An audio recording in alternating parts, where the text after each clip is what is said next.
Nasser al-Kidwa is a well-known Palestinian politician, nephew of Yasser Arafat, and former foreign minister for the Palestinian Authority. In recent years, he's worked on a peace plan alongside the former Israeli Prime Minister Ehud Olmert.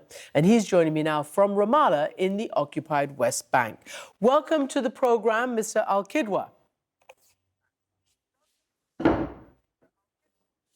Thank you, Christian. And by the way, I just was with Mr. Ehud Olmert on Zoom speaking with the students in Georgetown University. Okay, well, that's good. I'll ask you more about that. But you're also back in Ramallah for the first time in many years. This is not just a change of your travel plans, right? It signals a shift in your political reality right now. Well, you are right. Of course, it's not the result of a change of flying plans, but of course, there is this general understanding that the situation now is very difficult, and we are faced with extremely, difficult situation, and that's why we need to come together and maybe think of the situation differently, including how to proceed and how to proceed appropriately. Okay, so you've been in self-exile for approximately 4 years, and as I said, your name has been floated as one of the 15 technocrats, but more to the point, you have said in an interview with Reuters that if called, you would try to answer that call for your country people and for a future state. So, have you been called? Are you on the 15, member list of technocrats for the future governance of Gaza? Well, I clearly, unfortunately or fortunately, I haven't been called, and I'm not aware that my list is my name is on the list. I don't even believe that there is a list, not yet. So we need to probably agree on the mechanism and how to proceed in the right way, and then we can speak about names. But of course, yes. I mean, I'm not hoping to be in Gaza, but after all, I'm Gazan. This is our country, and if I'm called for, of course, I will be available. Okay, so let me just ask you then about what's on the table, because if a list isn't there, I understand this sort of second phase is being talked about, I think still in Sharm el-Sheikh.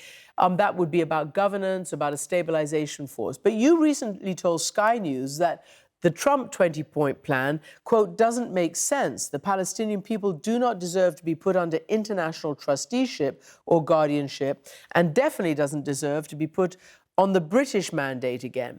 So tell me about what you see in that 20-point plan and why, to you, parts of it don't make sense. Well, I didn't say that exactly, but anyway, let's talk about it. I do think that the presence of the Board of Peace headed by President Trump is something that can be acceptable and can contribute in making things go in the right direction, because this is, after all, supervisory body.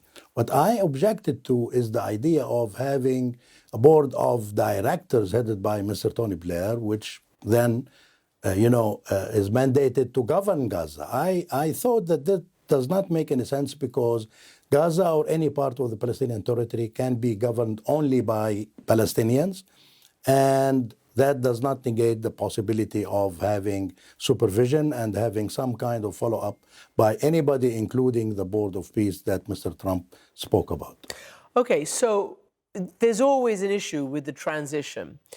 There have been, in other wars, transitional international board of directors, like in the Balkans, there's the so-called High Representative still existing in Bosnia. So what is it that you envision, and how do you envision getting over the current reality that there isn't a unified Palestinian leadership? There just isn't. There haven't been elections. What happens in your vision? Well, in our written statement, Ehud Olmert and myself, we proposed having a new body that is organically linked to the Palestinian Authority. And how we do that, we thought, that's not in the proposal, but I would add that, we can have the appointment of the head of that body appointed by the president of the authority. We can achieve that through the fact that all employees of the body will be employees of the authority. And more importantly, we can achieve that through preparing for elections, comprehensive elections, the West Bank and Gaza together, that would be the panacea of all Palestinian ills, because at the end of the day, it's elections that will make all the difference. You talk about the former Israeli Prime Minister Ehud Olmert. Just describe what the peace plan looks like. It's obviously the two-state solution, but are there other aspects to it? Yeah, there are three issues actually. One is the war in Gaza and the absolute necessity to end the war and how we can do that. And we spoke a lot about this, including the proposal to have the body, the Palestinian body that is organically linked to the Palestinian Authority. In addition, we also spoke in this short or concise plan or proposal. We spoke of the necessity to have an overall political settlement in the form of two-state solution based on 1967 borders, Israel and Palestine living side by side in peace and security, and of course to have an exchange of territory in the amount of 4.4% of the West Bank, which was proposed by Ehud Olmert before that. Let me say there is a third point, which is Jerusalem, of course, because of its importance to all monotheistic religions, all believers in the world. And of course, in this regard, we propose that the old city should be governed by a trust of countries, maybe 5 countries, through regulations adopted by the Security Council. But I want to say this, Christian. I mean, there is no alternative to that. Either you accept the existence of the other side, the national rights of the other side, and you are ready to live together, and that's the only way forward is the two-state solution, or you negate the existence of the other side and you claim that it's all yours, and that's a recipe for the continued bloodshed and agony, unfortunately. Okay, so, you have on board a former Israeli prime minister. He's more center-right. Also, presumably, the other former living Israeli prime minister, Ehud Barak, center-left, agrees with this broad parameter of a two-state solution. However, Clause 19 of the 20-point plan speaks only vaguely about statehood. I'm just going to read it. While Gaza redevelopment advances and when the PA reform program is faithfully carried out, the conditions may finally be in place for a credible pathway to Palestinian self-determination and statehood, which we recognize as the aspiration of the Palestinian people. The Trump administration is nowhere near and hasn't yet recognized Palestinian statehood. As you know, they actually barred Palestinian leaders, Mahmoud Abbas and his delegation, from even coming to the UN this time. And, they rejected the Arab states and the Europeans and others when they issued their formal recognition of Palestinian statehood at the UN just recently. So have things changed, do you think, from the American perspective and also from the perspective of the current Israeli government?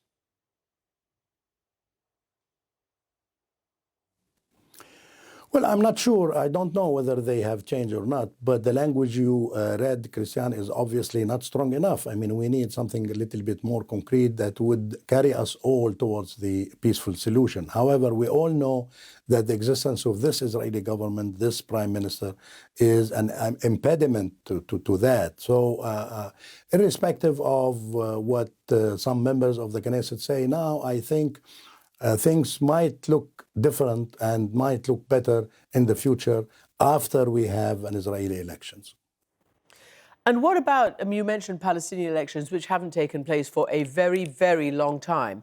And right now, you've got a situation that people are looking at from outside where Hamas is filling the vacuum left by the withdrawing IDF, and they are taking summary justice and executions into their own hands.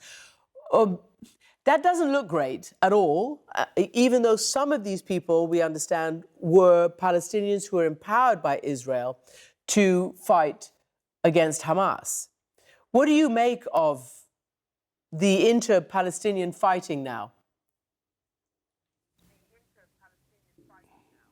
Listen, it's not an inter-Palestinian fighting. I mean, this is an attempt by Hamas to scare everybody, and it's not acceptable, frankly. You were right to say that the execution extra Judicial. outside the law is not acceptable, and irrespective of the reason, or irrespective of the justification, let me say, there should be always a due process. There should be always some kind of courts. There should be always lawyers that defend the accused and things like that. So it doesn't look good, and definitely it should change. Actually, I said repeatedly that what is needed from Hamas is not only the acceptance of not governing Gaza, but the acceptance of giving up its control over Gaza in all its forms, and that means the political as well as the administrative, in addition to the security.